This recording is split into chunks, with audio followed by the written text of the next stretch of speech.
Friends, welcome to Suji's fresh சமையல். இன்றைக்கி நம்ம பார்க்க போகிற ரெசிபி என்னென்னு பார்த்தீங்கன்னா ஷாஹி பன்னீர். நம்ம நார்மலாகவே நம்ம வீடுகளில் பன்னீர் பட்டர் மசாலா, கடாய் பன்னீர் இது மாதிரியே நம்ம செஞ்சுருப்போம். ஷாஹி பன்னீர் அவ்வளோ சுலபமாக நம்ம வீட்டில் யாருமே செய்ய மாட்டோம். ஏன்னா அது ரொம்பவே ரிச்சும், அது மட்டும் இல்லாமல் அது செய்கிற நேரமும் கொஞ்சம் ஜாஸ்தியாக இருக்கும். ஆனால் ஒரு தடவை நீங்கள் ஏதாவது ஒரு ஸ்பெஷல் அக்கேஷனுக்கு என்றைக்காவது ஒரு தடவை நீங்கள் ஏதாவது ஸ்பெஷலாக செய்யணும் அப்படின்னு சொல்லி நீங்கள் நினச்சிங்கன்னா நீங்கள் கண்டிப்பாக இந்த ஷாஹி பன்னீர் நீங்கள் ட்ரை பண்ணலாம். ரொம்பவே டேஸ்டான ஒரு ரெசிபி இது. நம்ம நார்மலாக ரெஸ்டாரண்ட்ஸில் மட்டும்தான் இது என்னென்னா நம்ம ஆர்டர் பண்ணி சாப்பிடுவோம். வீடுகளில் யாருமே செய்ய மாட்டோம். கண்டிப்பாக நீங்கள் இது வீடுகளில் ட்ரை பண்ணி பாருங்கள். ட்ரை பண்ணி பார்த்தீங்கன்னா இதை அடிக்கடி செய்வீங்க. ஸோ இப்போ வாங்க இந்த ரெசிபி எப்படி செய்யலாம் அப்படிங்கிறது பார்த்துடலாம்.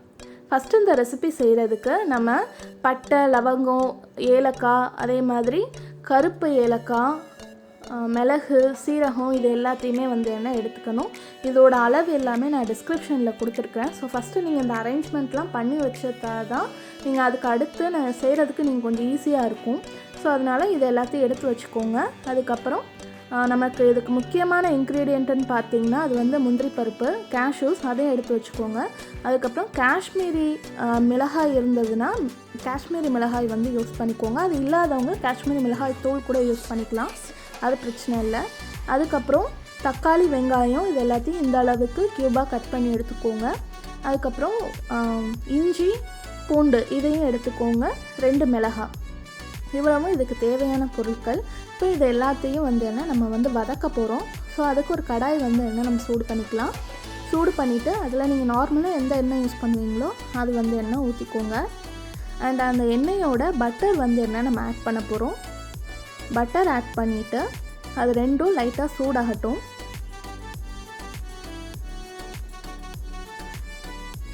இதெல்லாம் சூடானதுக்கப்புறம் நம்ம எடுத்து வச்சுருந்த அந்த பட்டை, லவங்கம், சீரகம் எல்லாத்தையும் ஒன்றா இதில் ஆட் பண்ணிக்கலாம்.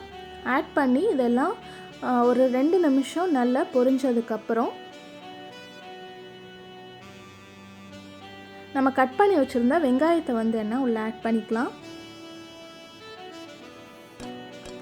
வெங்காயம் நல்லா ஒரு 2 நிமிஷம் வதங்கினதுக்கப்புறம் பச்சை மிளகாவும், இஞ்சி, பூண்டு இவ்வளோத்தையும் உள்ள ஆட் பண்ணிக்கோங்க.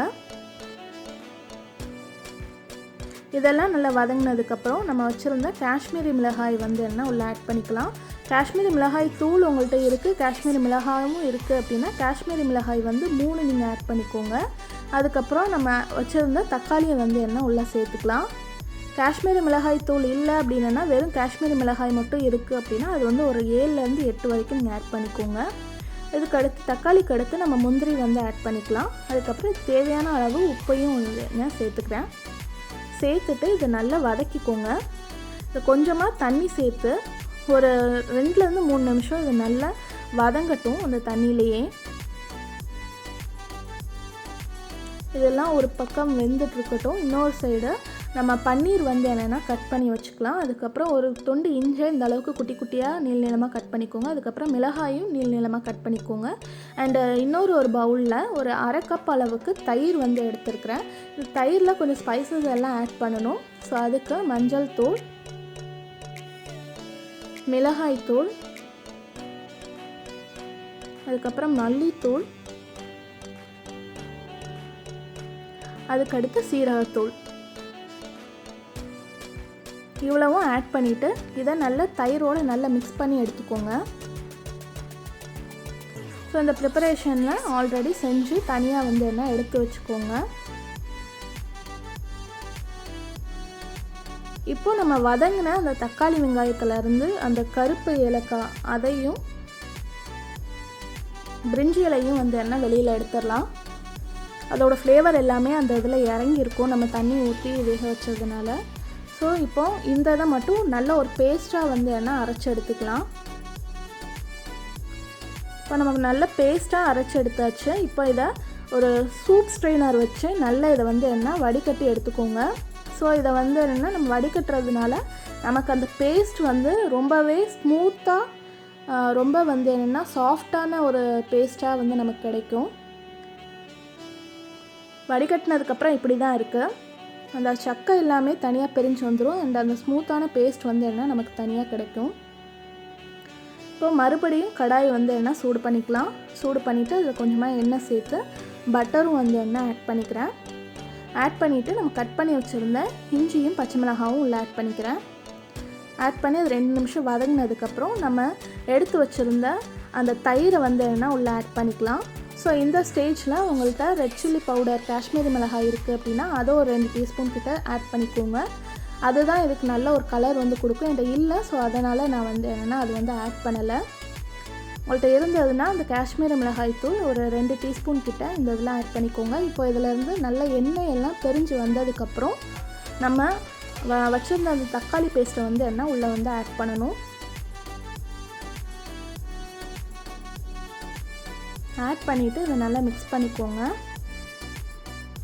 நார்மலாக நம்ம தக்காளி இதில் சேர்த்துருக்கிறதுனால கொஞ்சமாக இதில் வந்து என்ன சுகர் வந்து நம்ம ஆட் பண்ணணும். ஸோ இதை நல்லா மிக்ஸ் பண்ணிக்கலாம். மிக்ஸ் பண்ணிவிட்டு இதில் ஒரு 1/2 டீஸ்பூன் அளவுக்கு சுகர் நான் ஆட் பண்ணிக்கிறேன். ஆட் பண்ணிவிட்டு இதுக்கு அடுத்து நம்ம கட் பண்ணி வச்சுருந்தா அந்த பன்னீரை வந்து என்ன அந்த பேஸில் ஆட் பண்ணிக்கலாம்.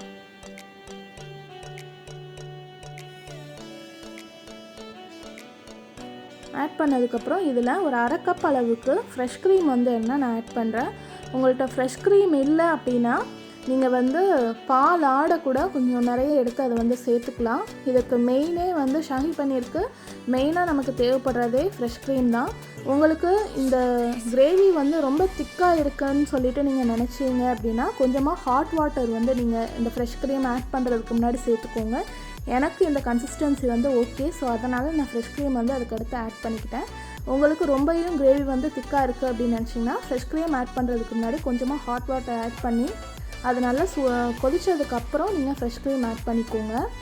இப்போ கொத்தமல்லியும் கஸ்தூரி மேத்தியும் வந்து என்ன ஆட் பண்ணிக்கலாம். கஸ்தூரி மேத்திங்கிறது வேறு எதுவுமே இல்லை, காஞ்ச வெந்தய இலை. அதை வந்து என்ன நல்லா கையை வச்சு நல்லா க்ரஷ் பண்ணிவிட்டு நீங்கள் உள்ளே வந்து என்ன ஆட் பண்ணிக்கோங்க.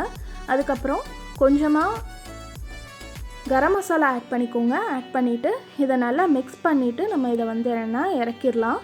அவ்வளவுதான், நம்மளோட டேஸ்டியான ஷாஹி பன்னீர் ரொம்பவே சூப்பராக ரெடி பண்ணியாச்சு.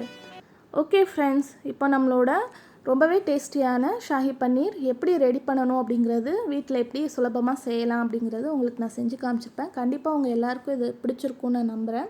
இது வந்து செய்கிறது கொஞ்சம் பெரிய ப்ராசஸ் தான். ஆனால் நீங்கள் ஏதாவது ஒரு ஸ்பெஷல் அக்கேஷனுக்கு கண்டிப்பாக நீங்கள் இதை வந்து என்ன ட்ரை பண்ணலாம். எல்லாருமே ரொம்பவே விரும்பி சாப்பிடுவாங்க. ரொம்பவே ஸ்மூத்தியாக ரொம்பவே க்ரீமியாக வந்து என்ன இருக்கும். கண்டிப்பாக நீங்கள் இதை ட்ரை பண்ணி பாருங்கள். ட்ரை பண்ணி பார்த்துட்டு எப்படி இருந்ததுங்கிறத எனக்கு கமெண்ட் பாக்ஸில் கமெண்ட் பண்ணுங்கள். என்னோடய வீடியோஸ் பார்க்குறதுக்கு முன்னாடி சேனலை சப்ஸ்கிரைப் பண்ணிடுங்க. பக்கத்தில் பெல் ஐக்கானை கிளிக் பண்ணுங்கள். லைக் பண்ணுங்கள், ஷேர் பண்ணுங்கள். வீடியோஸை ஸ்கிப் பண்ணாமல் பாருங்கள். இதே மாதிரியான ஒரு நியூ ரெசிபியோட நெக்ஸ்ட் நான் மீட் பண்ணுறது வரைக்கும் பாய்.